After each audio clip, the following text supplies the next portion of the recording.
Je n'aurais jamais pensé être le genre d'homme à écrire une lettre comme celle-ci, et encore moins à ma femme.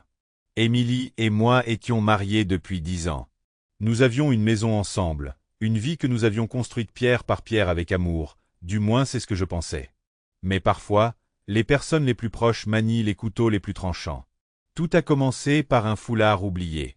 Elle avait prétendu être chez sa sœur ce soir-là, pour l'aider à organiser un événement familial.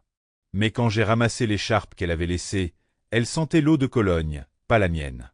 Quelque chose en moi s'est tordu. Une voix douce me murmurait que tout n'était pas ce qu'il semblait être. J'ai essayé de l'ignorer. Vraiment. J'étais peut-être paranoïaque. Peut-être que mon esprit me jouait des tours. Mais au fil des jours, son comportement a commencé à changer. Appel téléphonique tard le soir, envie soudaine de faire des heures supplémentaires, un téléphone soigneusement gardé dont elle ne se souciait pas auparavant. C'était subtil, mais les changements étaient là. Pendant des semaines, j'ai lutté contre mes doutes. Je ne voulais pas y croire. J'aimais Émilie. Elle était tout pour moi. Mais le doute, une fois installé, pousse comme une mauvaise herbe, étouffant la confiance qui s'était développée. Finalement, j'ai décidé que je devais connaître la vérité, aussi douloureuse soit-elle. Engager un détective privé m'a semblé une trahison. Mais et si j'avais tort? Et si elle était innocente et que mes soupçons étaient infondés? La culpabilité d'avoir douté d'elle m'a presque fait tout annuler. Presque. Il a fallu 3 jours d'angoisse, pour que l'enquêteur revienne avec des photos, des horodatages et des preuves irréfutables. Émilie avait une liaison avec son collègue, Daniel. Les images étaient bouleversantes. Dîners intimes, baisers volés, et enfin, ils entraient ensemble dans son appartement. J'ai contemplé les photos pendant des heures ce soir-là. Mon estomac se serrait de colère, de tristesse et d'un profond sentiment de trahison. Mais au milieu de ce chaos émotionnel, une froide clarté émergeait. Si elle voulait rompre notre mariage, elle aurait pu me le dire. Si elle ne m'aimait plus, elle aurait pu être honnête. Au lieu de cela, elle a choisi le mensonge et la tromperie. Et pour cela, elle méritait d'en subir les conséquences. Mais je ne voulais pas exploser ni m'emporter. Cela ne ferait que lui donner plus de munitions pour se faire passer pour la victime. Au lieu de cela, j'ai décidé de jouer sur le long terme. Je voulais qu'elle ressente chaque once de trahison qu'elle m'avait infligée. La première étape a été de faire comme si tout était normal.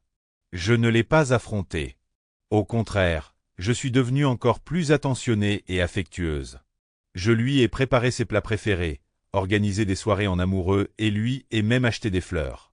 Elle rayonnait, pensant sans doute m'avoir complètement trompé. Pendant ce temps, je travaillais en coulisses, mettant mon plan à exécution. Émilie avait toujours été méticuleuse quant à la préservation des apparences. Elle accordait plus d'importance à sa réputation qu'à tout. En public, elle était l'épouse parfaite. Posée, charmante et toujours maîtresse d'elle-même. Je savais que pour vraiment la toucher, je devais frapper là où ça faisait le plus mal. Au cours des semaines suivantes, j'ai rassemblé tout ce dont j'avais besoin, les photos, les journaux d'appel et les SMS de son téléphone, grâce à l'application espionne que j'avais discrètement installée. Ces messages m'ont rendu malade. Ils étaient vulgaires, explicites et pleins de projets d'avenir commun. « J'ai hâte d'en finir avec ce mariage bidon », écrivait-elle dans l'un d'eux. « Alors nous pourrons être ensemble, et je n'aurai plus besoin de me faufiler. » Un mariage bidon. Ces mots résonnèrent dans mon esprit comme un coup de tonnerre. L'amour que nous avions partagé, la vie que nous avions construite, n'était pour elle qu'une plaisanterie. C'est alors que j'ai décidé que sa trahison méritait plus qu'une simple révélation. Elle méritait une punition. J'ai attendu notre anniversaire. Elle avait oublié, bien sûr. Trop occupée à partir en voyage d'affaires. J'ai souri en l'embrassant au revoir ce matin-là, sachant qu'elle trouverait le colis à son retour. À l'intérieur se trouvait une lettre. Elle commençait par les vœux d'anniversaire habituels. « Joyeux anniversaire, mon amour. Il y a 10 ans, nous nous sommes tenus devant nos amis et notre famille et avons juré d'être fidèles, honnêtes et sincères. Je n'aurais jamais imaginé devoir te rappeler ces vœux. J'ai détaillé les moments qui avaient éveillé mes soupçons. L'écharpe, les appels tard le soir, les heures supplémentaires soudaines. Puis j'ai exposé les preuves. Les photos, les messages, les journaux d'appel. Je n'ai épargné aucun détail. Mais la dernière phrase a été le véritable coup dur. Il est écrit, « Au moment où vous lirez ceci, tout ce qui vous est cher aura disparu. J'ai vidé nos comptes joints et transféré la maison à mon nom. La preuve de vos affaires est déjà chez mon avocat, qui veillera à ce que vous ne retiriez rien du divorce. » Ce soir-là, Émilie rentra chez elle dans une maison vide. Les serrures avaient été changées. La lettre, ainsi qu'une pile de ses affaires soigneusement empilées, l'attendaient sur le porche. Depuis ma voiture, je l'ai regardé ramasser la lettre, son sourire confiant s'effaçant à chaque mot lu.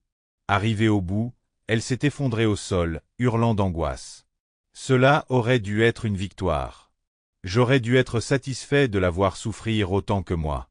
Mais assis là, à regarder la femme que j'ai aimée s'effondrer, je n'éprouvais qu'un vide profond. Elle avait fait ses choix. Maintenant, elle allait devoir vivre avec eux. Je suis parti ce soir-là sans me retourner. Ma vie avait été brisée, mais j'étais déterminé à la reconstruire. Et Émilie? Elle avait appris à ses dépens que la trahison avait un prix. Un prix qu'elle allait devoir payer très, très longtemps.